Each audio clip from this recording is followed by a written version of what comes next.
PP Chaudhary साहब के घर हम आए हैं। पाली के लोकसभा सदस्य हैं, one nation one election joint committee के चेयरमैन। पाली की जनता का मेरे पे आशीर्वाद है। बहुत सारे नेता लोग काम करते करते थक जाते हैं। देखिए, काम करने से ऊर्जा मिलती है। वन नेशन वन इलेक्शन, ये विजन आया क्यों सर? ये विजन प्रधानमंत्री मोदी जी का है। ये पॉलिटिकल रिक्वायरमेंट है या फिर कॉन्स्टिट्यूशनल रिक्वायरमेंट है? ये देश की रिक्वायरमेंट, ये राष्ट्र की। बहुत सारी रीजनल पार्टियां इस पर आपत्ति जता रही हैं। ये आर्गुमेंट जो है टेनेबल नहीं है। मोर इलेक्शन मोर डेमोक्रेसी। एक साथ चुनाव आएंगे 5 साल, तो उसका इंटरेस्ट बना रहेगा और वो वोट डालने के लिए जाएगा।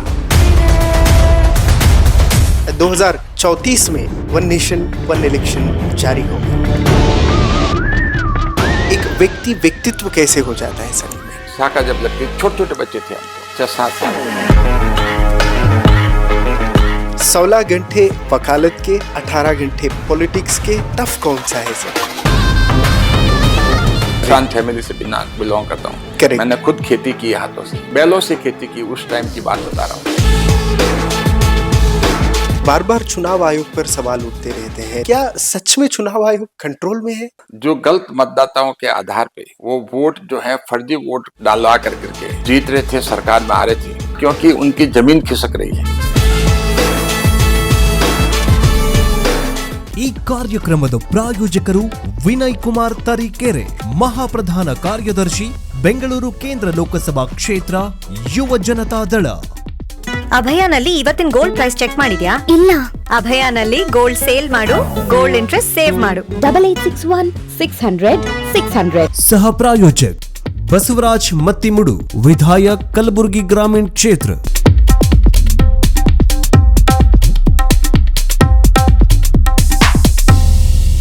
नमस्कार, हिंदू टीवी में आप सभी का स्वागत है। मेरा नाम सैयद हिदायत है। आज हम मौजूद हैं दिल्ली में।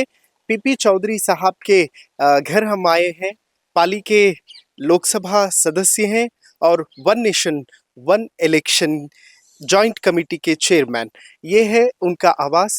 तो चलिए, आज हम आपको एक स्पेशल व्यक्तित्व से मिलाएंगे, पीपी चौधरी साहब। बहुत सारे लोगों को प्रश्न रहता है कि किस तरह वन नेशन वन इलेक्शन जारी में आएगा, कब आएगा। इन सारे सवालों का जवाब आपको हम दिलाएंगे पीपी चौधरी साहब के साथ।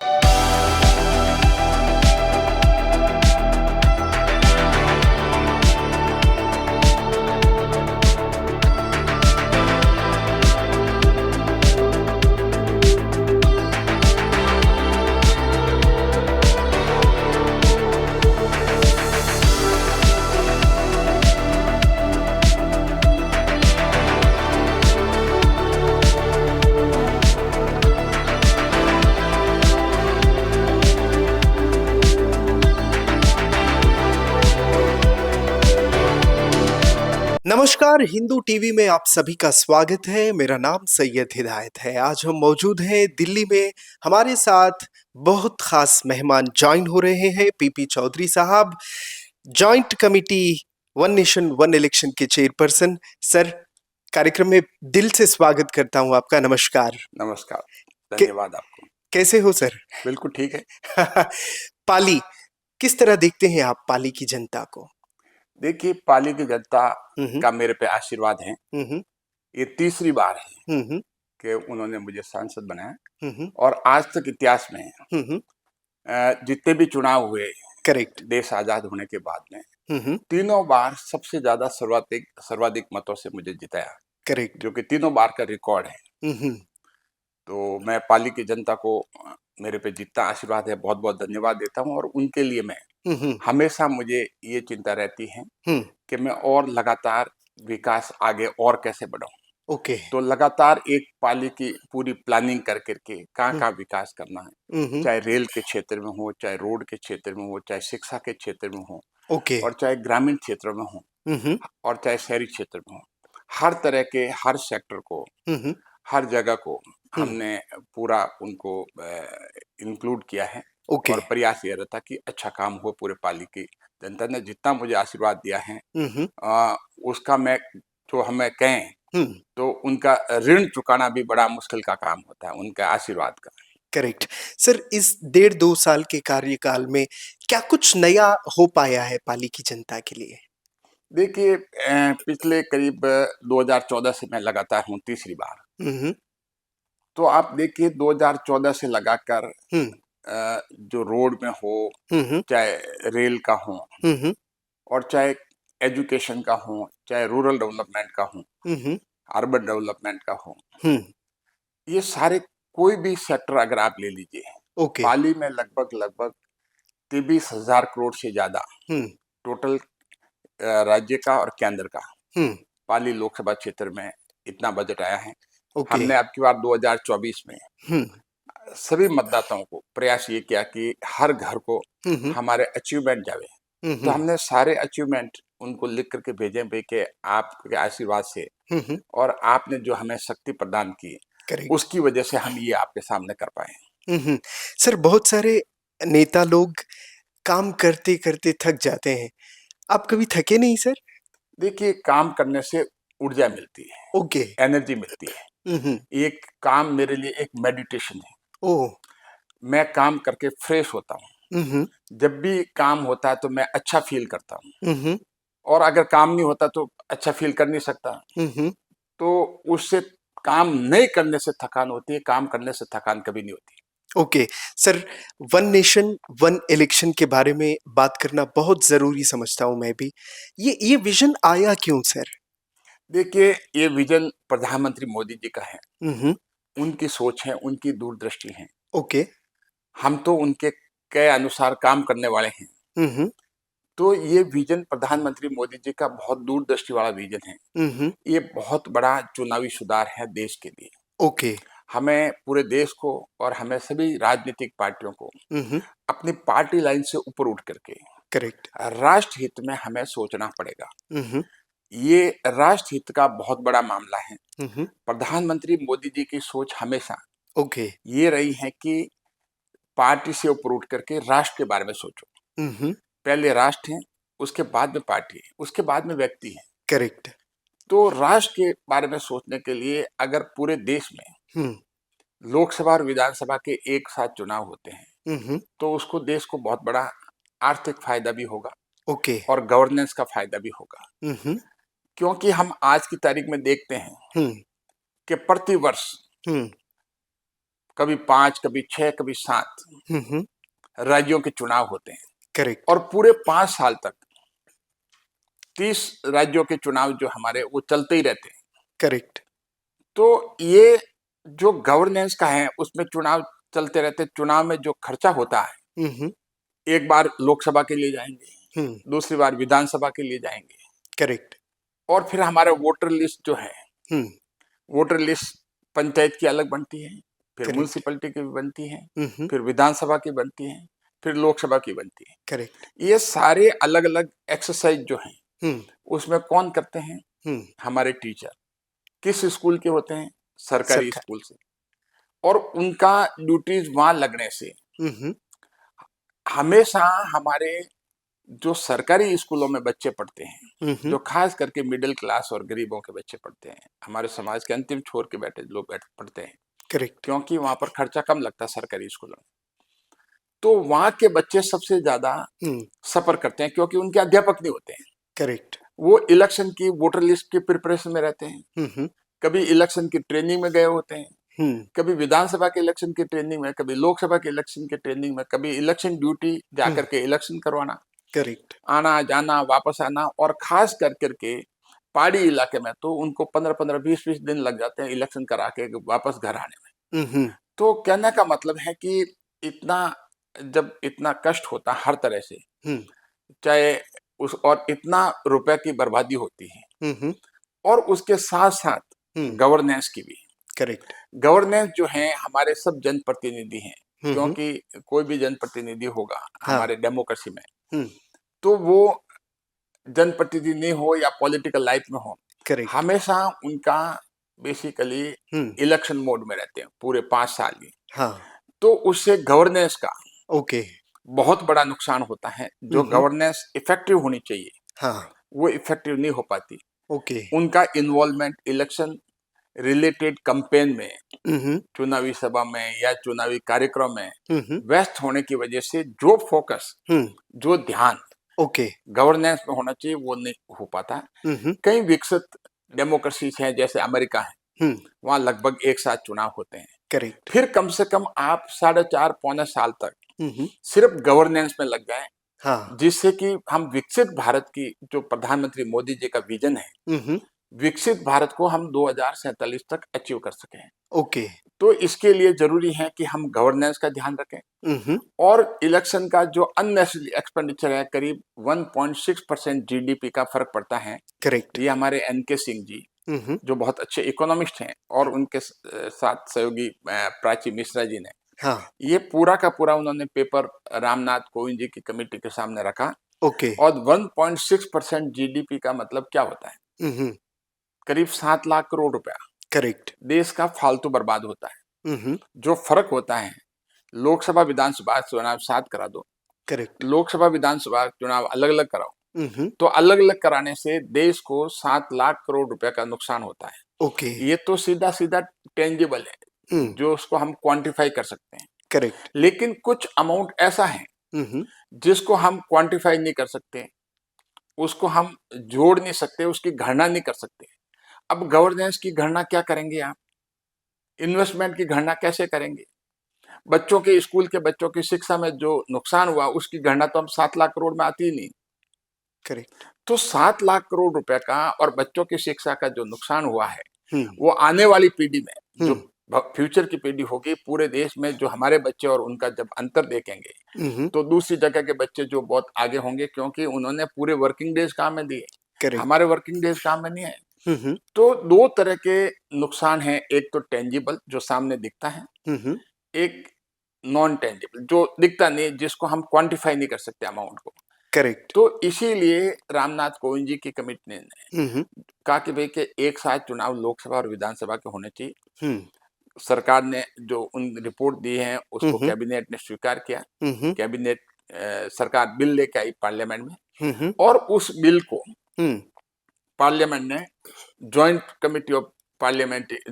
पार्लियामेंट कमेटी को उन्होंने रेफर किया ओके। कि इस बिल को एग्जामिन करें, हम्म। और एग्जामिन करके जो भी संशोधन है या नहीं है उसके हिसाब से संशोधन कर करके इस बिल पे रिकमेंडेशन करें।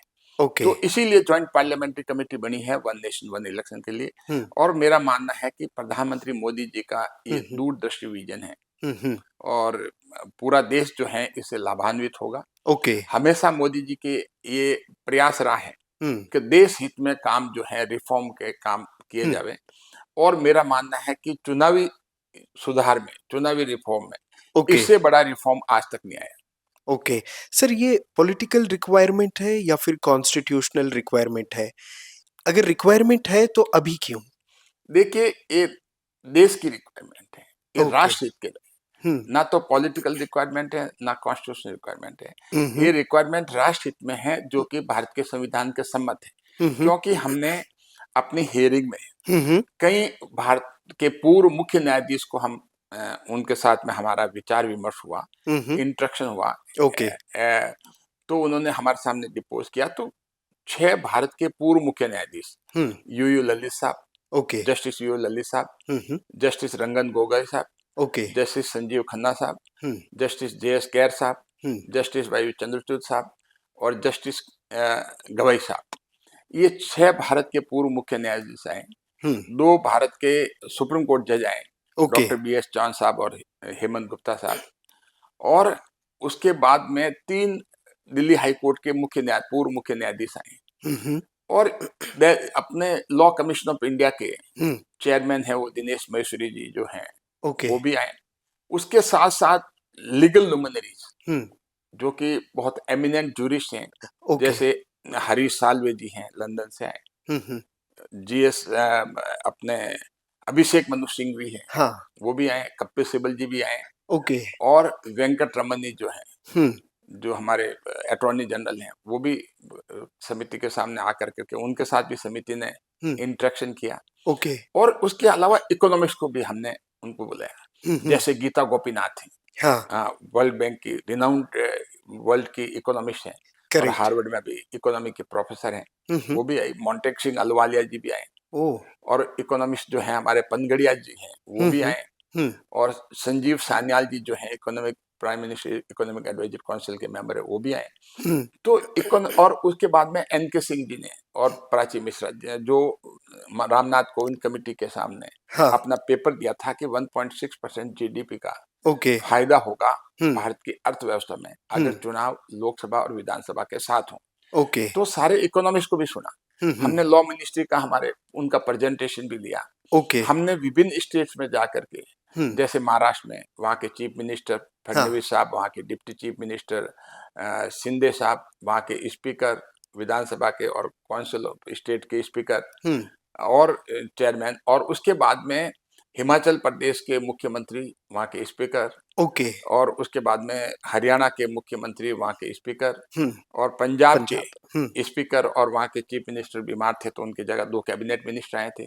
सिविल सोसाइटी को सुना हमने, और लोगों को सुना, और ओके। सारी जगह chief secretary, director general of police और उनके पूरे डिपार्टमेंट के जितने भी स्टेट के डिपार्टमेंट हैं, उनके सारे सेक्रेटरीज, गवर्नमेंट स्टेट गवर्नमेंट के सेक्रेटरी जो हैं, ओके। उनके साथ भी हमने इंटरेक्शन किया। उनको हमने लिख करके भी भेजा पार्लियामेंट सेक्रेटरीट ने हाँ। कि भाई क्या आप अपनी तरफ से दो, और ओके। कुछ स्टेट जो बाकी रह गए 25 स्टेट, कमिटी प्रयास करेगी कि सारे स्टेट में जाकर के ओके। सबको स्टेक होल्डर्स को सुने, जिससे हमें जमीनी हकीकत पता लगे। ओके। और आज जो हमने महसूस किया पूरे देश में लगातार जो माहौल बन रहा, जिन स्टेट में गए लगातार माहौल बन रहा 1 नेशन 1 इलेक्शन का, और ये लगातार माहौल बन रहा, और मुझे पूरा यकीन है कि सारी पॉलिटिकल पार्टी देश हित के लिए करेक्ट इस काम के लिए आगे आएगी, और 1 नेशन 1 इलेक्शन के लिए हम आगे बढ़ेंगे। ओके सर, बहुत सारी रीजनल पार्टियां इस पर आपत्ति जता रही हैं क्योंकि वो कहते हैं कि इससे एक जो इमोशनल बॉन्डिंग है, सेंटिमेंट है, वो टूट जाएगा। देखिए ऐसा है कि सबसे पहले मैं बताना चाहूंगा तो क्या 1967 तक देश आजाद होने के बाद में हाँ। पूरे के पूरे लोकसभा और विधानसभा के चुनाव साथ होते थे। ओके। क्या उस समय सेंटिमेंट टूटने की बात आई? करेक्ट। ये चुनाव अलग अलग इसलिए हुए हैं कि ऐसा नहीं कि सेंटिमेंट को बनाए रखने के लिए। करेक्ट। ये क्योंकि कई बार प्रेसिडेंट रूल लागू हो गया, कभी पार्लियामेंट का टेन्योर बढ़ा दिया, करेक्ट। तो सारी उनकी डेट्स वो मिसमैच हो गई। करेक्ट। और शुरू में तो काफी चुनाव साथ होते थे, धीरे धीरे अलग होने लगे।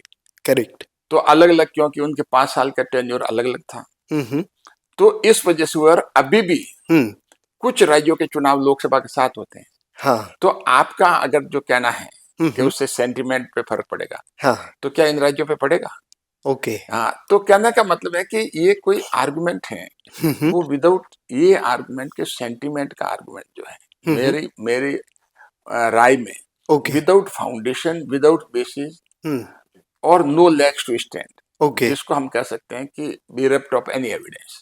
ओके। तो ये आर्गुमेंट जो है टेनेबल नहीं है। ओके। अगर कुछ आधार होता है सेंटिमेंट का, सिर्फ आर्गुमेंट देना और उसका आधार नहीं होना, तो कोई सेंस नहीं रखता। सर, डेमोक्रेसी का मतलब फॉर द पीपल और मोर इलेक्शन मोर डेमोक्रेसी, इससे डेमोक्रेसी का जो अकाउंटेबिलिटी है वो कम नहीं होगा? देखिए, डेमोक्रेसी का मतलब for the people, by the people. Correct. ठीक है ना? तो आपने ये बात बताई, तो डेमोक्रेसी का मतलब पार्टिसिपेशन अगर जितना ज्यादा होगा, हाँ, वो करेक्ट डेमोक्रेसी होगी। अगर पार्टिसिपेशन आपका 40% पोलिंग, 45%, 50% पोलिंग, करेक्ट, इसको हम डेमोक्रेसी नहीं कहेंगे ट्रू सेंस में। डेमोक्रेसी होके परसेंटेज ऑफ पोलिंग जितना ज्यादा बढ़ता है, ओके, हम उसको मैच्योर डेमोक्रेसी कहेंगे। ओह, तो परसेंटेज ऑफ पोलिंग में क्योंकि अलग अलग चुनाव होने से कभी म्युनिसिपैलिटी के हो रहे हैं, कभी पंचायतों के हो रहे हैं, कभी विधानसभा के, कभी लोकसभा के, कभी और कोई चुनाव है, करेक्ट, तो उससे मतदाता थक जाता है, उसका इंटरेस्ट नहीं रहता। ओके, अगर एक साथ चुनाव आएंगे 5 साल में, तो उसका इंटरेस्ट बना रहेगा, करेक्ट, और वो वोट डालने के लिए जाएगा। करेक्ट, उसको आपको परसुएड नहीं करना पड़ेगा। इलेक्शन कमीशन भी यही कर रहा है, ओके, कि ज्यादा से ज्यादा पोलिंग हो, हमारा पार्टिसिपेशन ज्यादा हो, ओके। और ट्रू सेंस में हम्म। हमारी डेमोक्रेसी में ये रिफ्लेक्ट हो करेक्ट। कि हमारे जनप्रतिनिधि चुने गए हैं मैक्सिमम पॉपुलेशन के द्वारा, वोटर्स के द्वारा चुने गए। ये ओके। नहीं कि स्मॉल वोटर्स के द्वारा चुने गए। अगर 45% पोलिंग हुई है हाँ। और एक के 25% आ गई, दूसरे के 20% आ गई, हम्म। तो आप इसका मतलब 25% की मतदाताओं पे राज कर रहे हैं हाँ हाँ। उनके आधार पर। ओके। तो ये ट्रू सेंस ऑफ डेमोक्रेसी नहीं कहेंगे। True sense of hmm. Democracy उसको कहेंगे मेरी राय में, ओके। जहाँ पर मैक्सिमम पोलिंग होती है और फिर डेमोक्रेसी, इसका मतलब वहाँ मैच्योर डेमोक्रेसी, लोग अवेयर हैं, ध्यान रखते हैं, वोट देते हैं। हम्म। वोट तब देंगे जब उनको फैटिक नहीं होगा, ओके। उनको ऐसा नहीं लगेगा भाई कि बार बार वोट है, क्या उनका इंटरेस्ट खत्म हो जाता है। करेक्ट। तो इसीलिए इंटरेस्ट बढ़ाने के लिए बहुत जरूरी है। ओके सर, और एक विचार है कि जब लोकसभा का इलेक्शन होता है और फिर विधानसभा का चुनाव होता है, उसके बीच में एक गैप रहती है। जब आप स्टेट में ठीक से नहीं कर पाते तो लोकसभा में सबक सिखाने को समय मिलता है। देखिए, अगर गैप 6 महीने का, 3 महीने का, अगर विधानसभा में हम्म।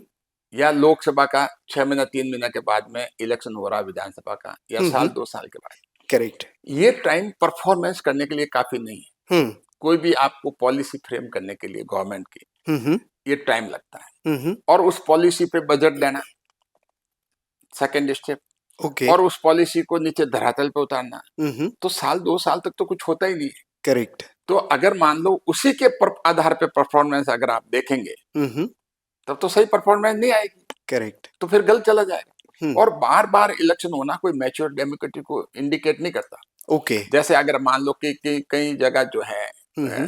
फैक्चुअल मैंडेट होता है, ओके। उसमें अगर मान लो आप जल्दी वापस, नो कॉन्फिडेंस मोशन आता था, बार बार इलेक्शन होता है, hmm. That is not a good sign. तो इसीलिए मैच्योर डेमोक्रेसी में पब्लिक जो है ओके। क्लियर कट मैंडेट, जिस क्लियर कट मैंडेट आएगा हम्म। तो वो सरकार अच्छी तरह से 4.5 साल 5 साल काम कर पाएगी। करेक्ट। और 5 साल का काम दिखेगा हम्म। कि 5 ईयर्स में कोई इंफ्रास्ट्रक्चर भी खड़ा करना है, करेक्ट। किसी तरह का मैन्युफैक्चरिंग करना है हम्म।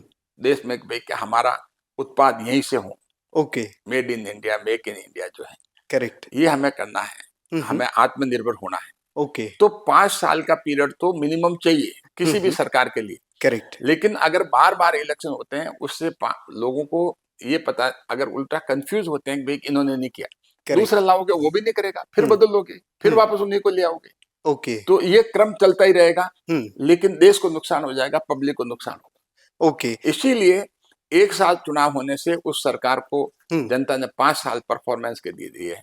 ओके। 5 साल परफॉर्मेंस के लिए काफी होते हैं, लेकिन कम पीरियड परफॉर्मेंस के लिए अगर होगा हम्म। तो उसके बाद में इस सरकार को लिया तो उस सरकार को कम टाइम मिला तो फिर चेंज हो जाए, कर देगी जनता।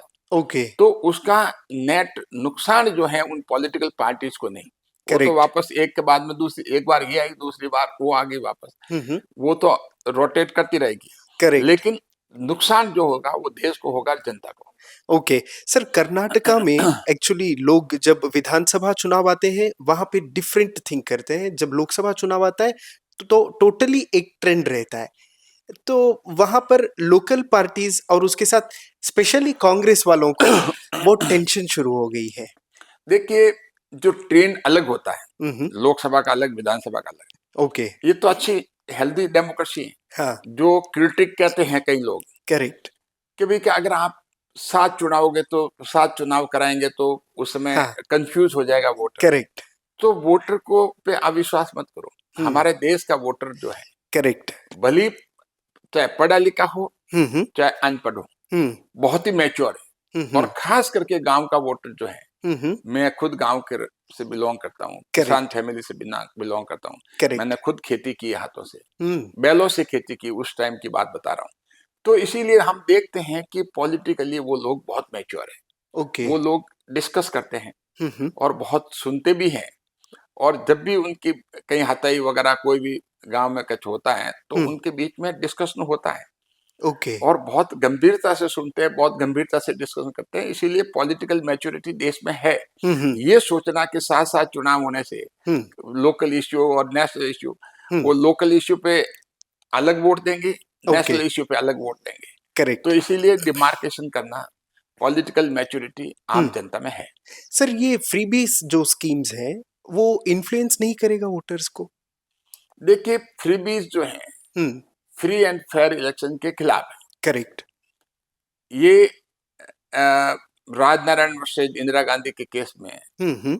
अ, और हाई कोर्ट ने और सुप्रीम कोर्ट ने भी कहा है फ्रीबीज जो है देना, हम्म। ये फ्री एंड फेयर इलेक्शन हमारे हम्म। भारत के संविधान का बेसिक स्ट्रक्चर है। हम्म। तो फ्रीबीज देने का मतलब बेसिक स्ट्रक्चर के हम खिलाफ काम कर रहे हैं, ओके। हमारे डेमोक्रेसी के खिलाफ है। हम्म। ये एक तरह का मतलब हम वो कह सकते हैं कि ये डेमोक्रेसी के साथ अलाइन नहीं हो पा रहा है। हम्म। तो फ्रीबीज जो है उससे आप वोटर को इन्फ्लुएंस करते हैं। तो इसीलिए अगर एक साथ चुनाव होंगे ओके। तो फ्रीबीज की समस्या है जो सबसे ज्यादा अभी देश में, हम्म।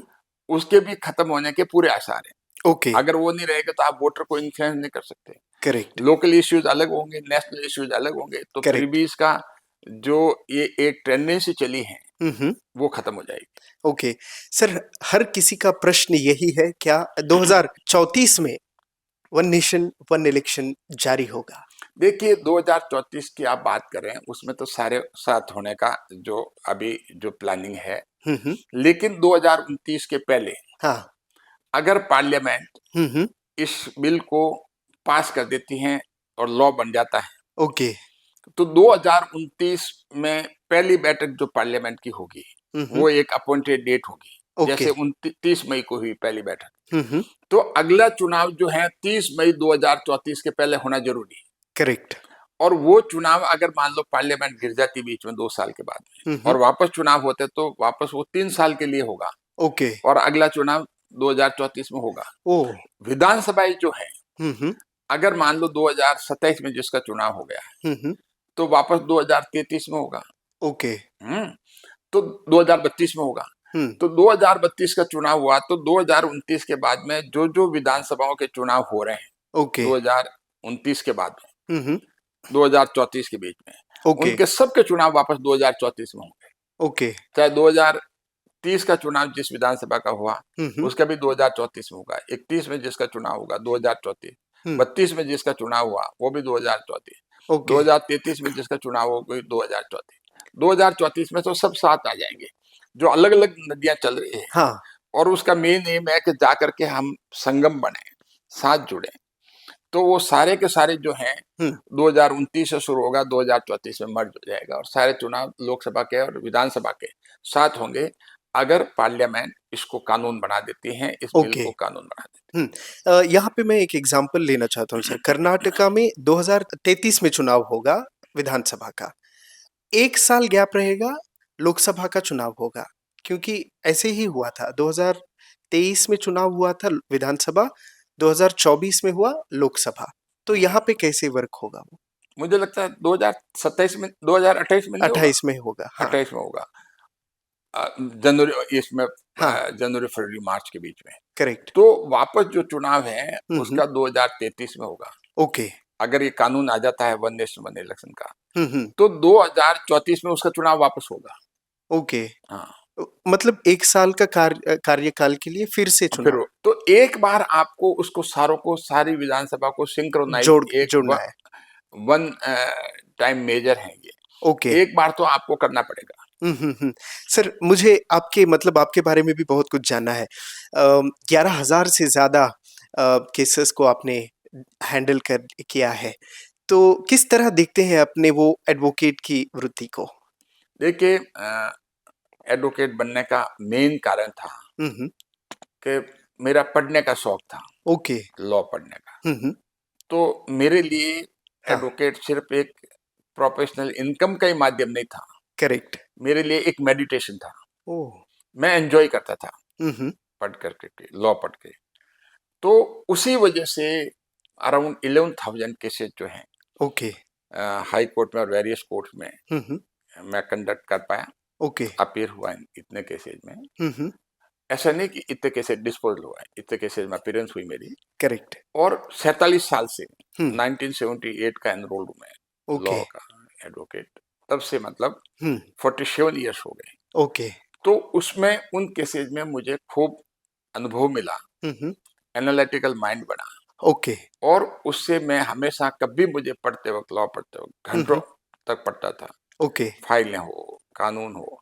लेकिन कभी थकान नहीं होती थी, ओह! हमेशा एनर्जी मिलती थी, हुँ, हुँ। क्योंकि जब आप इंटरेस्ट से पढ़ते हैं, हुँ, आपका मन लगता है कि ये इंटरेस्ट क्रिएट होता है, ओके, तो फिर बाद में आपको थकान नहीं होती है, वो कन्वर्ट हो जाती है परिश्रम मेडिटेशन में। और करेक्ट, मेडिटेशन के बाद में तो आपको आदमी फ्रेश फील करता है, तो करेक्ट। हमेशा फ्रेश फील करता था मैं लॉ हुँ, हुँ। प्रोफेशन। ओके, सर संघ के साथ भी आप जुड़े रहे थे। संघ क्या कुछ सिखाता है एक इंसान को मतलब एक व्यक्तित्व कैसे हो जाता है संघ में? देखिए, मैं फॉर्चुनेट रहा कि हुँ, मैं किसान परिवार से था, मेरे घर में कोई पढ़ा लिखा नहीं था उसमें। ओके। मेरे फादर, मेरे ब्रदर, मदर, हुँ, हुँ, सिस्टर्स कोई एजुकेटेड नहीं था, हुँ, तो मैं भी नहीं था। तो शुरू-शुरू में हमारे शाखा जब लगती, छोटे-छोटे बच्चे थे हम तो, ओके, 6-7 साल के, हाँ, तो लगती थी तो हम भी चल जाते थे ओह! खेलने के लिए। बच्चों को तो खेलने का है, उस करेक्ट, समय इतना तो संघ का पता नहीं था, हाँ, तो क्योंकि खेलने का एक हमारे माध्यम था, हुँ, लगाते थे तो हम भी चल जाते थे। ओके, तो फिर उन्होंने फिर उसी में ही लगा भी स्कूल भी जाना चाहिए, हुँ, हुँ, संघ वालों का भी स्कूल, तो उस समय स्कूल शुरू किया मैंने, लेकिन ओके, लगातार फिर मैं बना रहा। हुँ, हुँ, जब तक मैं लॉ प्रोफेशन में नहीं आया तो मैं लगातार था, ओके, कंटिन्यूअस मैं कोई न कोई एक्टिविटी में इन्वॉल्व था। ओके। हुँ। सर आप सांसद रत्ना भी हैं, तो लोगों को बहुत कम लोगों को एक्चुअली 2 क्षेत्र में सक्सेस हासिल होता है। आपको तो दोनों क्षेत्र में सक्सेस हासिल हुआ है, चाहे पॉलिटिकल करियर हो, चाहे आप एडवोकेट के तौर पर। मतलब सक्सेस किस तरह पा लिया सर आपने? देखिए, अगर आप मेहनत को हुँ, थकान के रूप में अगर उसको कन्वर्ट होती है, हुँ, हुँ, कभी के आप काम करने के बाद टायर हो गए, करेक्ट।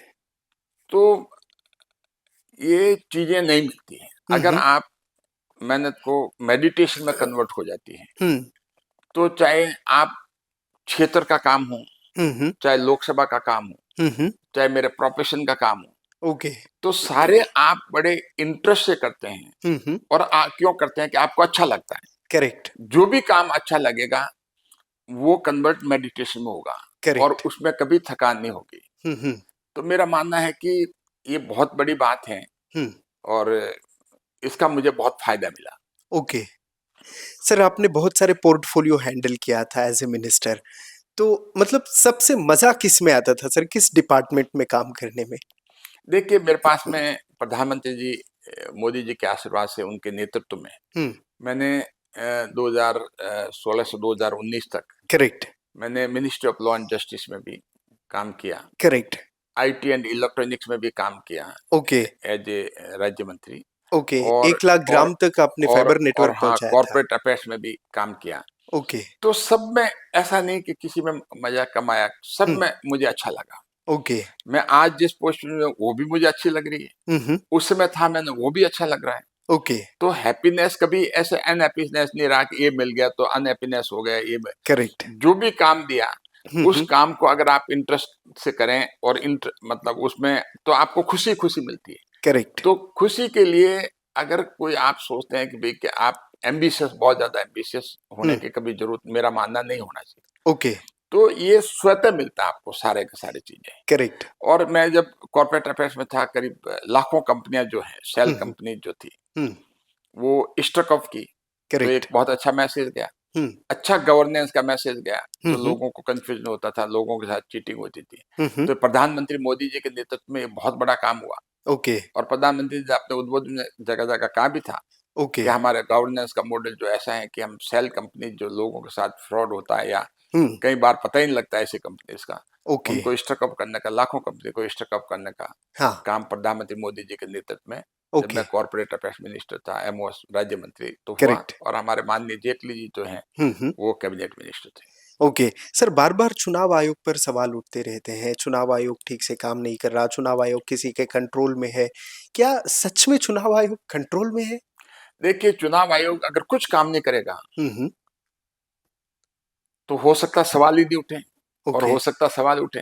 हुँ, चुनाव आयोग के चुनाव सुधार के लिए, हुँ, हुँ। वोटर लिस्ट के सुधार के लिए, करेक्ट। देश हित में हुँ, हुँ। अगर कुछ काम करता है, हुँ, हुँ। और वो पॉलिटिकल पार्टीज़ हुँ, हुँ।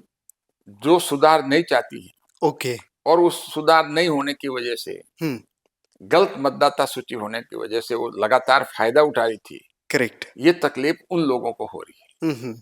तो इसीलिए उनको तकलीफ होना, क्योंकि उनकी जमीन खिसक रही है। हाँ। जो गलत मतदाताओं के आधार पे हम्म।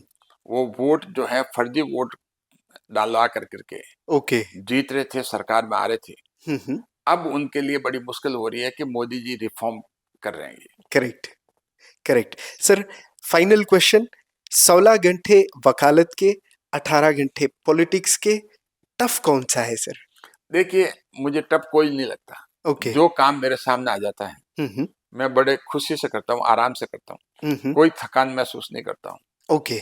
और वकालत का काम मैं अभी तो बहुत कम करता हूँ, हम्म। क्योंकि पब्लिक ड्यूटी ज्यादा हो गई है। करेक्ट। तो हो सकता है कि महीने में 1 या 2 दिन मैं उनके लिए देता हूँ, हम्म। लेकिन बाकी का काम जो है हम्म। वो पब्लिक सर्विस के लिए है। ओके। हाँ, क्योंकि ये भी बहुत जरूरी है पब्लिक सर्विस। और मैं पॉलिसी मेकिंग में, हमारे कमेटी की मीटिंग्स होती है, मैं लगभग कोशिश ये करता हूँ कमेटी की मीटिंग, हाँ। हर मीटिंग अटेंड करूँ, और ओके। मेरी अच्छी अटेंडेंस है। हाँ। पार्लियामेंट भी अटेंड करूँ, हर करेक्ट। पार्लियामेंट में भी अच्छी अटेंडेंस है मेरी। हम्म। तो कमेटी की मीटिंग में हमें सीखने को बहुत मिलता है, ओके।